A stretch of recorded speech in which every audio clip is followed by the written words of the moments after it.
But the Alis were the first people I ever met, ever. Besides my godfather that ever spoke to me about sex. And then I had this Puerto Rican dude on my block, Puerto Rico Nelson. He lived in the back. He was a bartender in the city. He used to always ask me. And he wasn't a freak or nothing. I always thought that at one point he would molest me. Yeah. And even till today, I think deep sometimes. Did fucking Puerto Rican Nelson ever molest me? Because he used to always have a robe on and slippers and shit.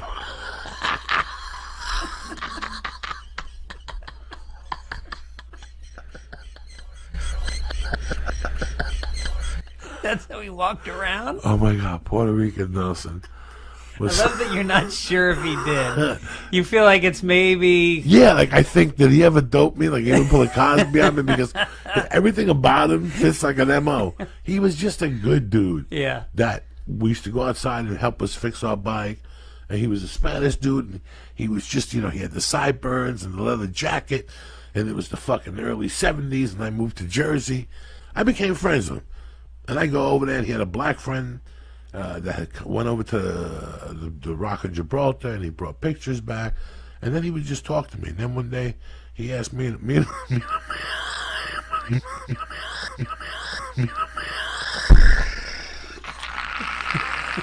had a couple of beers. You ever go to somebody's house and you go to their house a lot and they're sober, but one day you catch them and they're fucking hammered?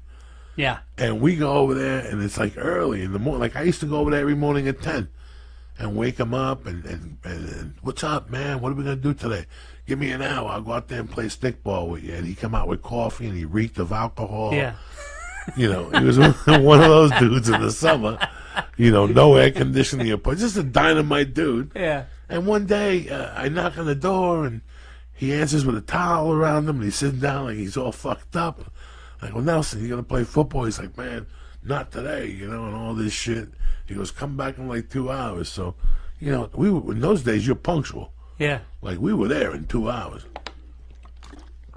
He answered the door, you guys again? The fucking curtains were still up. He invites us in. He's got a towel on. He turns a light on, and there's like a table filled with alcohol, and like... Oh, yeah? How old were you at this point? 12. 12, and I can't remember who the fuck I walked in there with. So we had woken Nelson up. He goes, come in. We sit on his couch.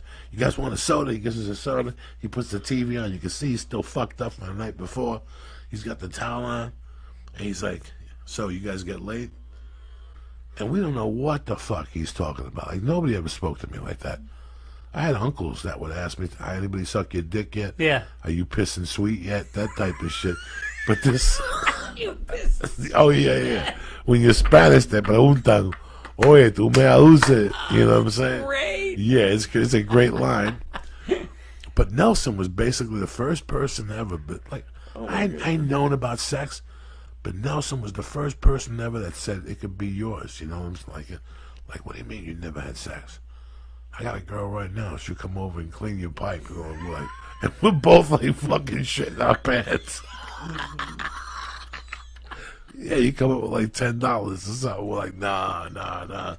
So that was it. He never talked about it again. And then one day we're sitting there like a month. I just saw this guy.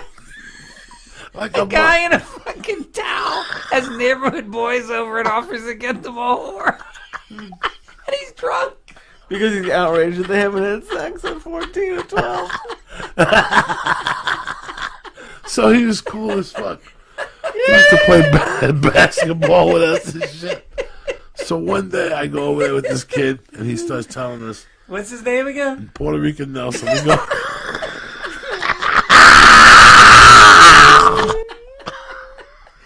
Is it be capitalized? No, Puerto Rico Nelson was cool as fuck because he used to bring us weed from the city, and he would actually give us 7 joints for $5. Wow. He really took care of us. It wasn't like he was a bad guy, which to me meant the world.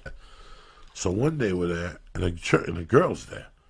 A girl comes out of his bedroom. Me and my buddy are like, wow, look at Puerto Rican Nelson with a broad. She sits on his lap and shit. And he's like, yeah, this is my girl. And he's feeling her up. And he's making out in front of her. And feeling her titties and shit. And me and my buddy are frozen. Like, we're just, I can't remember who the fuck it was. So, Wow. boom, How old was this guy? This guy had to be 28, and the bro was like 21. But he was one of those, he had to be 26 maybe.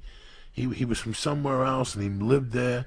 This is before the computer, and before Neighborhood Watch, and before... and no one was freaked out by a pack of 12-year-olds hanging out with them? No, because in those days, a lot of parents came out and played with kids. And I know, that's different now. See, it's different I would never now. be able to play with a random kid in my No, neighborhood. so everybody knew him from the neighborhood, and in those days, we wanted to go into the murky waters. Yeah.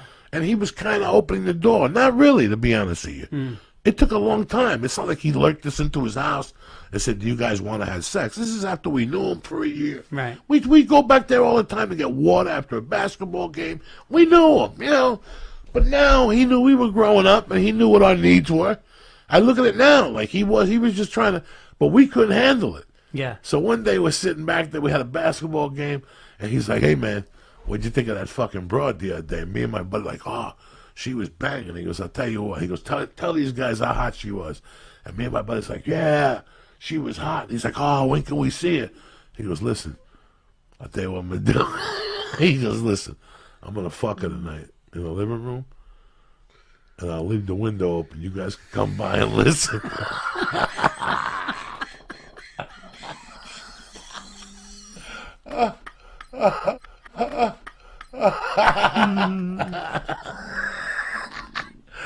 That was his thing. For like $1 a piece. That was his fetish. Oh, my He God. got into boys listening to him fuck. We got there, he was fucking the shit out of her, doggy style. We all ran away. We were like mortified. We got there 10 minutes before he started fucking her. We're like, they're not even in there. And all of a sudden you heard her go, oh.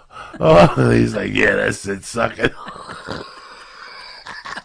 We tried to look. There must have been 8 of us trying to look at that window. We just heard them fucking, and I heard meat. Like, that's the first time I heard balls. Yeah. And we ran out of there, dog. And the next day, he's like, the next day, he's like, did you guys come by? Oh, my God. That's the weirdest fucking neighborhood guy I've ever heard. Oh, my God. Holy shit.